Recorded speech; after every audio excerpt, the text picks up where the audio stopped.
అమ్మవారి అక్షయ పాత్ర పేరుతో రాజమహేంద్రవరం రూరల్ కొలమూరు గ్రామానికి చెందిన సానా దుర్గాప్రసాద్ ఆధ్వర్యంలో ప్రతి ఆదివారం పలు ప్రాంతాల్లో అన్నదాన కార్యక్రమాలను నిర్వహిస్తున్నారు. నిస్వార్థమెంత గొప్పదో ఈ పదము రుజువు కట్టదా, సిరాలు లక్ష వంపదా, చిరాక్షరాలు రాయదా, నిసీధి ఎంత చిన్నదో నీ కంటి చూపు చెప్పదా, నీలోని వెలుగు పంచగా విశాల నింగి చాలదా.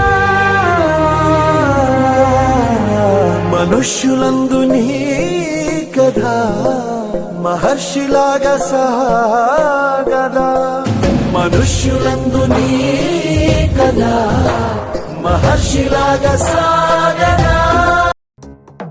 గుండెల్లో నిండి ఎగసే కష్టాలనే తరిమే కొండల్లో ఉండే దైవం నువ్వా, ఎదురు చూడని సాయము ఎదుట నిలిచెనుగా చెలిమి.